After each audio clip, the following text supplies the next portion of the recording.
So these are 5 tips to help you improve how you handle vendors. So a few years ago, I was selling services as a vendor. And so I've been on both sides of the table. I've been on the side where I was selling professional services to large companies. And I've also been on the side of buying services. So there's a really interesting dynamic between buyers and sellers. And so here's 5 tips that'll help you choose how to handle your vendors.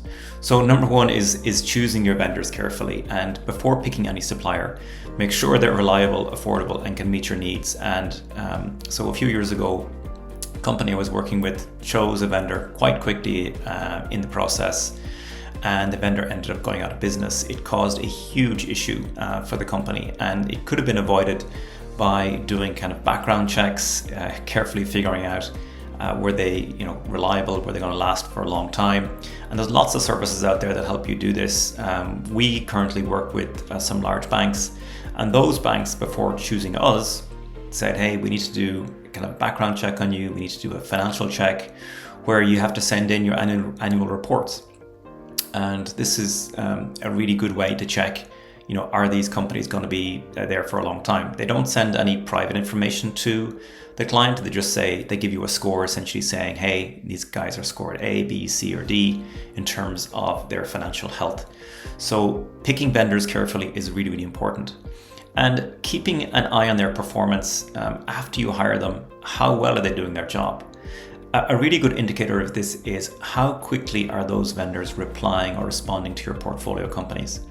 One thing that we have initiated on Proven is a conversation tracker, which allows you to see how long it takes the vendors to reply to your portfolio companies. Are they responding on time? If they don't respond for days, what does that mean if you actually go to hire that vendor? That could be a really good indication of are they going to perform or not. So make sure you keep an eye on their performance, track them, make sure they're doing what they're supposed to be doing, ask your portfolio companies for a review, and make sure they're doing what they're supposed to be doing. Another thing which is really important is building strong relationships. And that means getting to know those suppliers as partners, not just service providers. Go out with them, have dinner with them, go for coffee with them, learn about their new features, learn about what they're doing, learn about their investors. This essentially creates trust and builds much better results. So that's a really important thing to do, is try to build a more human connection with some of those vendors and not just with a salesperson.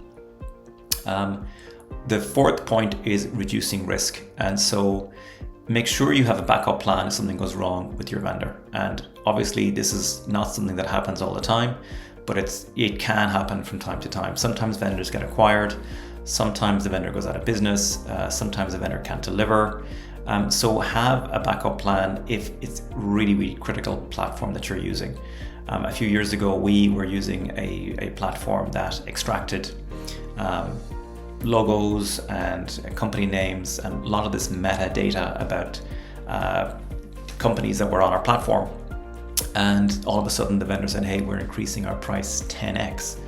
So we quickly had to scramble and find another vendor that did something very similar. Now, it wasn't easy, but we kind of got away with it. So these things can happen, and just make sure you're prepared for those kind of those outcomes.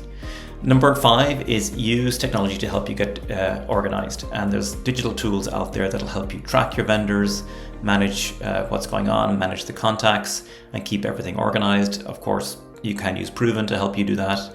Proven helps you connect all of your vendors and partners and suppliers together in one platform, especially useful for venture capital, private equity, banks, and others. That's it. There's the 5 tips to help you improve how you handle your vendors. So before you go, we have a gift for you. It is the top tech stack recommendation for VCs and startups. To get access to this, please click the link below and enter your email. We'll get that to you. And if you've liked this video, please click like or give us your thoughts in the comments or subscribe. Thanks so much.